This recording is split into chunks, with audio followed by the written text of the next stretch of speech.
Welcome to today's Explainer. We're diving into a concept that, honestly, might just change how you look at your money and your investments.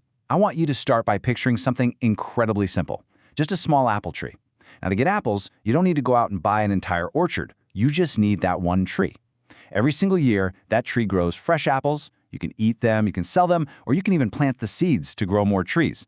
Now swap out that apple tree for a company. Instead of apples, this company earns profits. And sometimes, it actually takes a chunk of those profits and hands them directly to its owners. This is the fascinating world of dividend investing. Now, you might be thinking, can a company really pay you just for being an owner? When you first hear about it, it sounds a little bit like free money, right? Like there's gotta be a catch somewhere.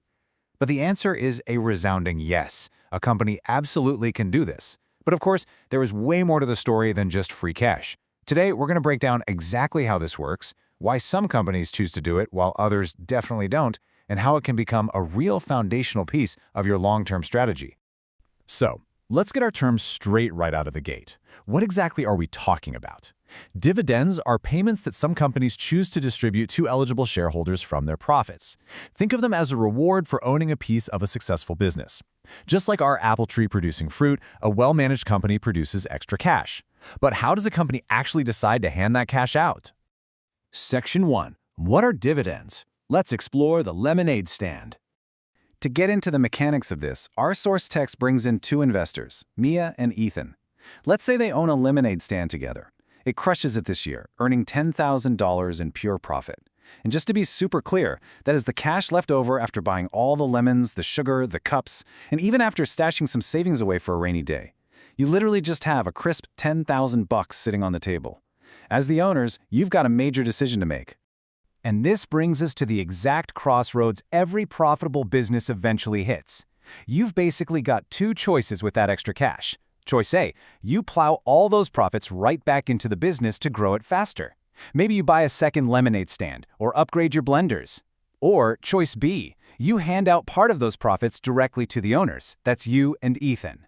Big public companies face this exact same dilemma every single quarter. Some dump nearly everything into research and expansion. Others decide to share the wealth through dividends. And the kicker here? Neither choice is inherently better.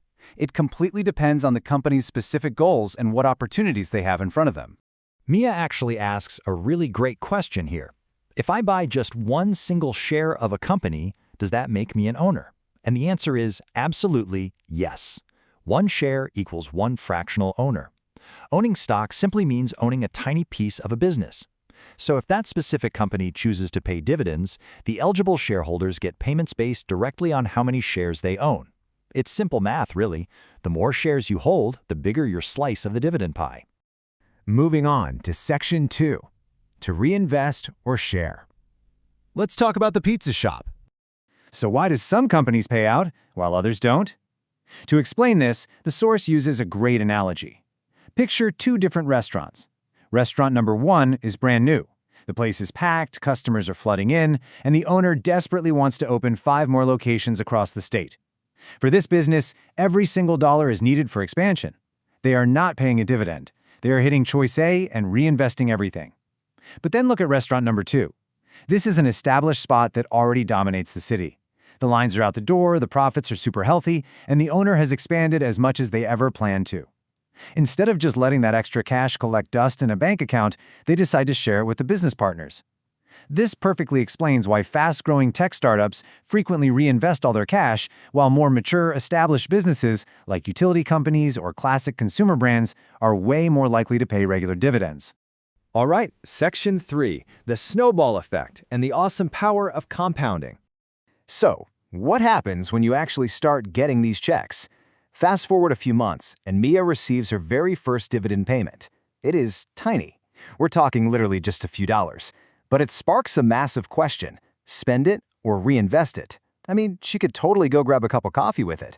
But Ethan points out the alternative. A lot of investors choose to automatically reinvest those dividends to buy additional shares of that exact same company. And that kicks off the compounding cycle. It's a simple 3-step loop. Step 1, you get your dividend. Step 2, instead of cashing out, you reinvest it to buy more shares. Step 3, because you now own more shares, your next dividend on those new shares is going to be slightly bigger. The source material compares this to a tiny snowball rolling down a hill. At first, you barely notice it growing. It feels totally insignificant. But as it keeps rolling, it gathers more and more snow. Over many years, this cycle can seriously supersize an investment. But, as the source notes, compounding doesn't happen overnight. The absolute most important ingredient here is time. Let's zoom out and look at a timeline to see how this plays out for Mia. In year 1, she reinvests that tiny, coffee-sized dividend. By year 10, she's been consistently reinvesting through all the market's ups and downs. Some years the market is up, some years it crashes. Some companies bump up their dividends, others reduce them. But she stays totally disciplined. By year 20, she realizes gradual, highly compounded portfolio growth. The real takeaway from Mia's 20-year journey isn't that she hit the jackpot with one massive payment. The real surprise is how all those small payments, relentlessly reinvested over decades, drive huge long-term growth. Which brings us to Section 4, Building Your Garden, the long-term strategy. It's time to ground all of this in the realities of investing. I absolutely love the garden metaphor used in the source material here. Think of your portfolio like a garden. You've got different types of plants. Some are growth plants. These produce beautiful flowers. They represent your investments aimed primarily at high capital growth. Then you have income plants. These are the ones producing reliable vegetables every single season. These represent your dividend-paying investments that give you regular income. Both have tremendous value, just in very different ways. A smart, long-term investor is usually planting a mix of both, depending on their specific goals, their timeline, and how much risk they can stomach. Now, as hyped as we can get about compounding, we've got to be clear-eyed about the realities. Let's look at a few crucial ground rules. First up, and this is absolutely vital, dividends are not guaranteed. A company might raise them, sure, but if times get tough, they can reduce them or stop paying them completely. Second, a high dividend yield alone doesn't automatically mean it's a good investment. You have to look under the hood and understand the underlying business. Is the company actually healthy? Third, maintain diversification. Please don't dump all your cash into one single income plant. Fourth, think long-term. Remember, that snowball needs a long runway. And finally, manage your risk. Dividends are just one piece of a much larger puzzle. Let's bring this all the way back to where we started, the apple tree. A healthy tree keeps giving you fruit year after year, not because of some kind of magic, but because it's part of a well-tended orchard. Investing works exactly the same way. When you own a piece of a productive business, you get to share in its success. I want to leave you with this fantastic quote from the source. The smallest payments received consistently can grow into something much bigger over time. So, as we wrap up today's explainer, I want you to take a hard look at your own financial goals. Ask yourself, are you just planting seeds for a quick harvest? Or are you patiently planting an orchard that's going to feed you for decades to come?